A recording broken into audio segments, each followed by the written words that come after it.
லாரன்ஸோட ரசிகர் தான் நான். கொஞ்சம் எல்லாரும் பொதுமக்கள்கிட்ட மன்னிப்பு கேட்க சொல்லுவேன். பாத்தீங்கன்னா உங்களை யாராச்சும் வந்து நாயின்னு சொன்னா நீங்க என்ன சொல்வீங்க? கல்ல தடிப்போம். அதனால ஒரு கேஸ் ஆனாலும் கவலை கிடையாது. நாங்க நாய் கிடையாது. உனக்கு வேணுமா வா பிஸ்கட் போடுறோம், நாய் கபினி பிரியாணி போடுறோம். நீ தான் எல்லாருக்கும் எல்லா உதவி செய்கிறல்ல, இதே மக்களுக்கு 2500 தரேன்னு சொன்னது எல்லாமே நீயே கேட்டு வாங்கி கொடுத்துரு. அதாவது தன்னை அறியாமல் சொல்லிவிட்டார். அதாவது யாரும் வந்து அறிவாளியும் கிடையாது, முழுமையாக அறிவாளியும் கிடையாது. ராகவா லாரன்ஸ் சொல்கிறது தப்பு கிடையாது. எனக்கா உண்மை அதான். நம்ம புதுசாக ஒரு ஏரியாக்குள்ள நுழைஞ்சிட்டாலே அங்கே உள்ள நாருங்களாம் நம்மளை அலோட் பண்ணாதுங்க, ரொம்ப ஃபோர்ஸாக குலைக்குங்க. அது அரசியலுக்கு வரான்னு சொன்ன உடனே அது பெருசாக ஊதி பெருசாகிறாங்க.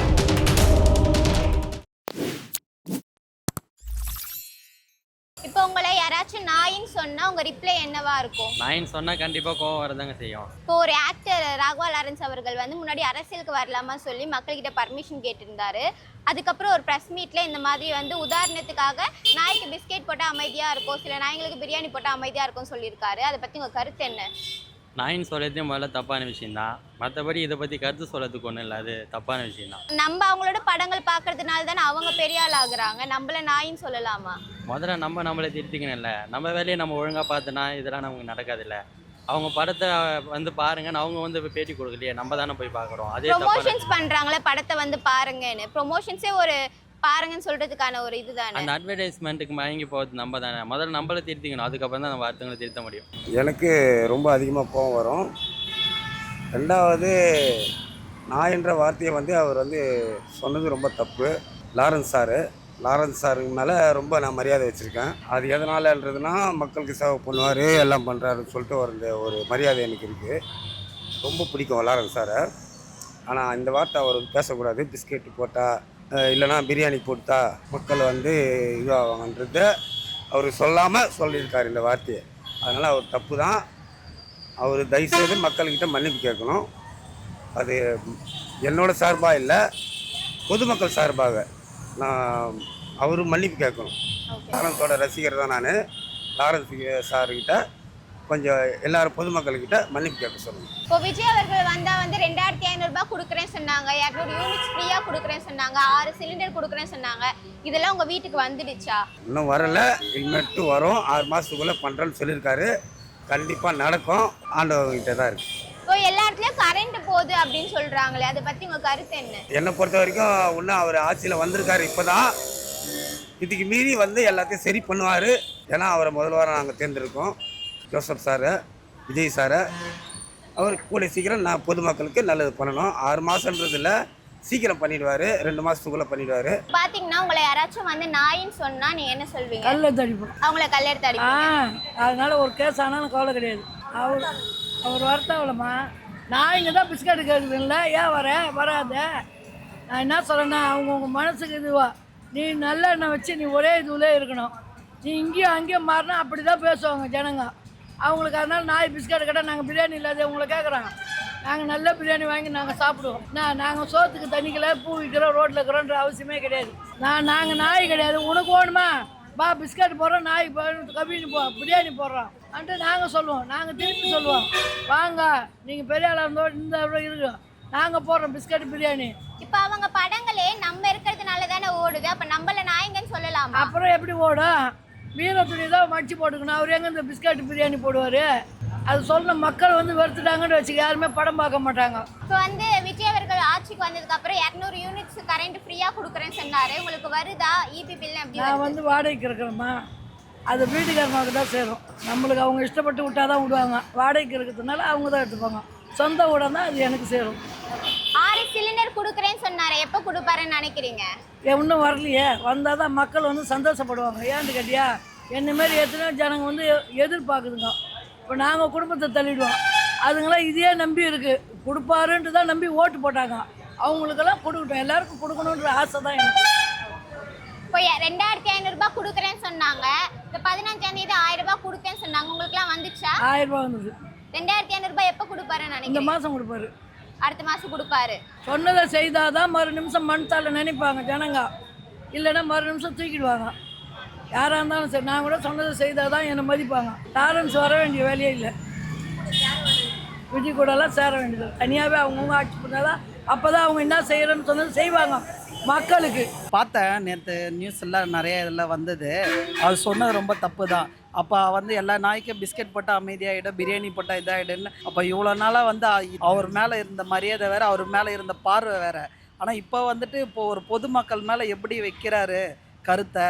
அப்போ வந்து உனக்கு தெரிதல, அப்போ அந்த நாய் பிஸ்கெட் போட்டால் அப்போ பொதுமக்கள் நாயின்னு நீங்கள் சொன்ன தப்பு தான். அதுமாரி மக்களுக்கு என்ன தேவை நீயே வாங்கி கொடுத்துரு. அப்போ யாரும் எதுவும் கேள்வி கேட்க மாட்டாங்க. கேள்வி கேட்கறது தானே நாய் கத்துதுன்னு சொல்கிறீங்க. அப்போ எதுவுமே கேட்காதாலும் நீயே வாங்கி கொடுத்துரு. நீ தான் எல்லாருக்கும் எல்லா உதவி செய்கிறல்ல. இதே மக்களுக்கு 2500 தரேன்னு சொன்னது எல்லாமே நீயே கேட்டு வாங்கி கொடுத்துரு.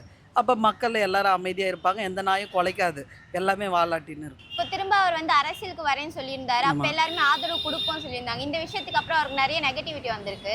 அது வந்து இத்தனை வருஷமாக வந்திருக்கலாம். இப்போ திடீர்னு வரதே உன்னோட விருப்பம். சினிமாவுக்கு வரும்போது யாரையும் கேட்டு வரல, பொதுமக்களை கேட்டு வரல. அவங்க அம்மா அமிச்சாங்க, அவங்க அம்மா அமிச்சாங்க, நீ அரசியல் போடணும். அப்போ உங்கள் அம்மா அமிச்சிருப்பாங்க, அப்போல்லாம் சொல்லலை.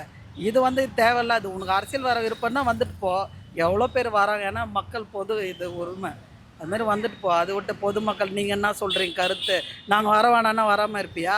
இல்லை நீ சாப்பிடாம பொதுமக்கள் சொல்லுவாங்க சாப்பிடாம இருப்பியா? அதெல்லாம் சும்மா பேருக்கு. நீ வரணும்னு உனக்கு விருப்பம் இருக்குது, உங்கள் அம்மா அனுப்பிச்சிட்டாங்கன்னு சொல்கிற வந்துட்டு போ. அதை விட்டு எல்லாத்துக்கும் பொதுமக்கள் எல்லோரும் இழுத்து எங்களை ஃபஸ்ட்டு ஜனங்களை நிம்மதியாக விடுங்க. எல்லாத்துக்கும் நாங்கள் பொதுமக்கள் சொல்கிறோம், பொதுமக்கள் தான் கேட்கணும். அந்தமாரி ஜனம் எங்களை இழுக்காதீங்க. பொதுமக்கள் மேலே போட்டு உனக்கு ஆசை இருக்கா அரசியல் வரணும்னு வந்துட்டு போயிடு. அதை விட்டு பொதுமக்கள் நீங்கள் என்ன கருத்து சொல்கிறீங்க, நாங்கள் 1008 கருத்து சொல்லுவோம், அதெல்லாம் நீ கேட்பியா? உனக்கு என்ன தோணுதோ அதானே செய்ய போகிற. அதை விட்டு உனக்கு பப்ளிசிட்டிக்காக போட்டு பொதுமக்கள் நீங்கள் என்ன சொல்கிறீங்க, அந்த இதெல்லாம் தேவையில்லை. உனக்கு வரணும் ஆசைன்னா வந்துட்டு போ. எதுவுமே வந்து ஒரு தரைமுறையாக பேசக்கூடாது. மக்கள் வந்து ஒரு இகழ்வும் பேசக்கூடாது. அது போன்ற ஒரு நாயின்னு சொல்லிட்டு அது உதாரணமாக அதுவும் பேசக்கூடாது. நல்ல ஒரு தம்பி தான். நல்ல அது எங்கள் ஏரியா ஜேசி நகர். அவர் ஒரு டான்ஸு சின்ன வயசுலேருந்து டான்ஸை நான் பார்த்துருக்கேன். நானும் ஒரு டான்ஸு தான் சொல்கிறாங்க. நல்ல இந்த வயசு இனிமேல் ஆடுறேங்க. அதை பற்றி புகழ்ந்து நான் பேசக்கூடாது. ஆகினால நல்ல ஒரு மனிதர் தான். ஆனா அவர் இந்த மாதிரி சொல்றாரே மக்களை. அதாவது தன்னை அறியாமல் சொல்லிவிட்டார். அதாவது யாரும் வந்து அறிவாளியும் கிடையாது, முழுமையாக அறிவாளியும் கிடையாது. ஒரு நல்ல ஒரு மனிதர் தான். என்னுடைய நண்பருடைய மகன் தான். அவங்க அம்மாவோட எனக்கு பழக்க வழக்கம், நல்ல பழக்க வழக்கம். ஒரு நல்ல மனிதன். கூட்டுறவு மேலே ஒரு நல்ல அன்பு செலுத்தக்கூடியவர். அனாதை பிள்ளைகள் மேலே ஒரு அன்பு செலுத்தக்கூடியவர் லாரன்ஸு ஜேசி நகர். ஆனால் தன்னை அறியாமலே சொல்லி விட்டார். அது யாரும் வந்து கரெக்டாக அறியாம சொன்னா வந்து இப்போ தப்புன்னு தெரிஞ்சுட்டா மன்னிப்பு கேட்கணும்ல. அவரையும் அதை கேட்க மாட்டாரு. அது அவர் விளக்கம் கொடுக்கறாரே தவிர்த்து மன்னிப்பு கேட்கலையே. மன்னிப்பு கேட்பார். உள்ள ஒரு தன்னை அறியாமல் நம்ம தப்பா பேசிட்டுமே, அது உறங்கும் போதே அதை சிந்திப்பார். நான் என்ன கோவம் தான் வரும் யாராக இருந்தாலும். மக்களை பார்த்து சொல்ல, நான் வேற மாதிரி தான் சொன்னேன். அந்த வேற மாதிரி என்னன்னு அவர் சொல்லல, எக்ஸ்பிளைன் பண்ணல. ஆமாம், அப்ப எந்த மாதிரி சொன்னாருன்னு நமக்கு தெரியாது. அது அவரை தான் கேட்கணும், நம்ம என்ன பண்ண முடியும். அப்ப அது மக்களை சொன்ன மாதிரி தானே. ஏன்னா நிறைய நடிகர்கள் கூட சொல்றாங்க நீங்க எப்படி அப்படி பேசலாம் அப்படின்னு சொல்லி. ஆமாம், கண்டிப்பாக நான் தப்பு தான். அவர் அப்படி பேசல அப்படின்றாரு, அதனால தான். ராகவா லாரன்ஸ் சொல்கிறது தப்பு கிடையாது. எனக்கா உண்மை அதான். நம்ம புதுசாக ஒரு ஏரியாக்குள்ளே நுழைஞ்சிட்டாலே அங்கே உள்ள நாருங்களாம் நம்மளை அலோட் பண்ணாதுங்க, ரொம்ப ஃபோர்ஸாக குலைக்குங்க. கொஞ்சம் நேரம் ஒரு ½ hour அந்த ஏரியாக்குள்ளே வந்து யாராவது கல்லெடுத்தாச்சானாக்கா அங்கே சேல்ட் ஆகிடும். அது ராகவா லாரன்ஸ் மேலே நம்ம குற்றம் சொல்லக்கூடாது. நான் ஒரு உண்மையை தான் எக்ஸாம்பிளாக வச்சுருக்காரு. எக்ஸாம்பிள வந்து மக்களை சொல்ற மாதிரி சொன்னதா சொல்றாங்களே. அதெல்லாம் மக்கள் வந்து அப்படிலாம் நினச்சிக்க மாட்டாங்க. ஒரு உதாரணத்துக்காக நிறைய மக்கள் இதுக்காக கொந்தளிக்கிறாங்களே. எப்படி மக்கள் அவங்க ஆக்டர் நிறைய ஆக்டர்லாம் சொல்றாங்களே, எப்படி மக்களை சொல்வீங்க? இது வந்து அவர் ஜென்ரலாக ஒரு உதாரணம் தான் கொடுத்தாரு. வந்து மக்களை வந்து குறிப்பிட்டுலாம் சொல்லலை, அப்படிலாம் சொல்லக்கூடாது. மக்களை தான் குறிப்பிட்டு சொன்னார், நாங்கள் சொல்ல முடியாது. இது வந்து ஒரு சரியான ஒரு உதாரணம் தான் சொல்லியிருக்காரு. அவர் வந்து அது மேலே தப்பாக நம்ம எடுத்துக்கூடாது. நான் தப்பு செஞ்சு தான் அவர் எனக்கு சரியான பனிஷ்மெண்ட் தான் கொடுத்தான்னு சொல்லி ஒத்து போயிடுவேன். தப்பு செய்யாமல் சொன்னானாக்கா நான் அவரை வந்து ஆர்டர் பண்ண மாட்டேன், கரகோஷம் பண்ணிடுவேன். அவர் மக்களை நாயின்னு சொல்ல, ஒரு உதாரணத்துக்கு சொன்னது. அது அரசியலுக்கு வரான்னு சொன்ன உடனே அது பெருசாக ஊதி பெருசாகிறாங்க. அவர் 60க்கும் மேற்பட்ட குழந்தைகளை படிக்க வச்சிருக்காரு, வளர்த்துருக்காரு. அது பெருசாக பார்க்கல. இன்னைக்கு சாதாரண ஒரு விஷயம், ஒரு எடுத்துக்காட்டுக்கு உதாரணம் சொன்ன உடனே அதை ஊதி பெருசாகிறாங்க.